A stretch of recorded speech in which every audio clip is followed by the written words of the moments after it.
Don't worry, you're not under a rock. It's just that this conversation isn't really talked about much, especially here in Australia.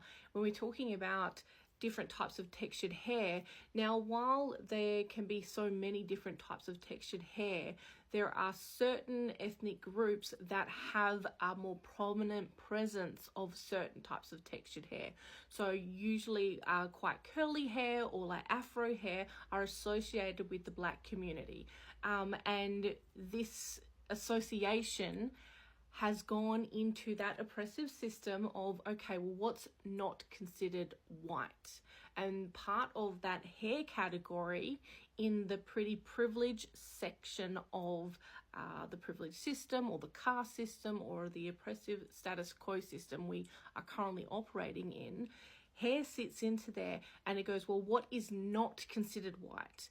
And we don't want what is not considered white. And what is not considered white is curly hair. So that can be for anyone. Like, look at the color of my skin. I am very fair skin.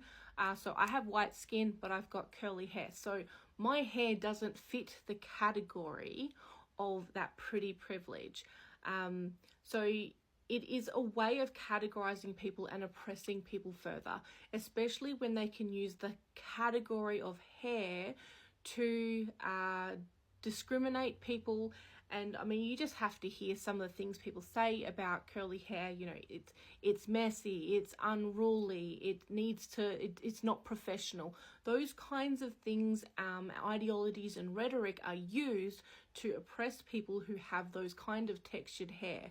And there are large populations of communities who have predominantly those textured hair, and that means they are essentially excluded or wanting to make it challenging for them to be present in certain social situations, like in workplaces.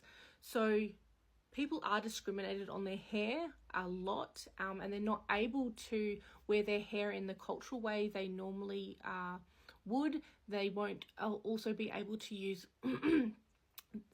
protective hairstyles for their hair as well, and they are encouraged to change their hair a lot of the time as well. So it's not that you've been under a rock, it's just that we need to talk a little bit more about the more